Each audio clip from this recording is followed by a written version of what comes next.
carefully that I must not write too much about Mrs. Sugimoto, because I honor her greatly. To write fulsomely here would be disrespectful to her beautiful book. I can only say that this story of a Japanese girlhood and of the brave child who found a seed of liberty stirring in her heart seems to me one of those rare triumphs where two diverse worlds speak openly to one another and both are profited. One of the pleasantest memories is of a time when Mrs. Sugimoto, in her Japanese costume, accompanied as a great lady should be by her daughter and a loved companion, came far downtown in hot weather to visit me in a New York newspaper office. She felt, though surely too generously, that I had tried to be courteous, and this required on her part a gesture of appreciation. I have never forgotten it. Her gay little figure, charming as a bird or flower in her vivid robe, brightening for a few minutes that busy, noisy place. What the expedition may have cost her, in weariness or alarm or secret distress, I hesitate to conjecture.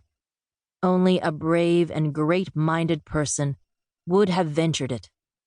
That she is brave and great-minded, and a true daughter of the samurai, no reader will ever doubt. How startled, I suppose, some of her knightly ancestors would be to find her putting her private thoughts on paper for all the world to see. Then, indeed, the shrines would be pasted up, and there would be horrified silence. But it was that old, hard, and feudal code that gave her strength to break through paper formalities when she felt it needful. She has given us here a unique picture of the exquisite complexity and beauty of all human life. She is a great teacher, and I would not willingly even tread on her shadow. Christopher Morley. A Daughter of the Samurai. Chapter 1. Winters in Echigo. Japan is often called by foreign people a land of sunshine and cherry blossoms. This is because tourists generally visit only the eastern and southern parts of the country, where the climate is mild all the year round.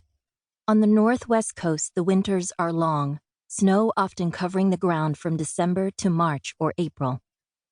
In the province of Echigo, where was my home, winter usually began with a heavy snow which came down fast and steady until only the thick, round ridge poles of our thatched roofs could be seen. Then groups of coolies with straw mats over their shoulders and big woven hats that looked like umbrellas came and with broad wooden shovels cut tunnels through from one side of the street to the other. The snow was not removed from the middle of the street all winter. It lay in a long pile, towering far above the housetops. The coolies cut steps, for they were carrying snow at intervals all winter, and we children used to climb up and run along the top. We played many games there, sometimes pretending we were knights rescuing a snowbound village, or fierce brigands stealing upon it for an attack. But a still more exciting time for us was before the snow came, when the entire town was making preparations for winter. This always took several weeks, and each day as we went to and from school, we would stop to watch the coolies busily wrapping the statues and small shrines along the streets in their winter clothing of straw. The stone lanterns and all the trees and bushes of our gardens were enclosed in straw, and even the outside walls of the temples were protected by sheets of matting fastened on with strips of bamboo or immense nettings made of straw rope. Every day the streets presented a new appearance, and by the time the big carved lions at the temple steps were covered, we were a city of grotesque straw tents of every shape and size, waiting for the snow that would bury us in for 3 or 4 months. Most large houses had thatched roofs with wide eaves, but the shops on the street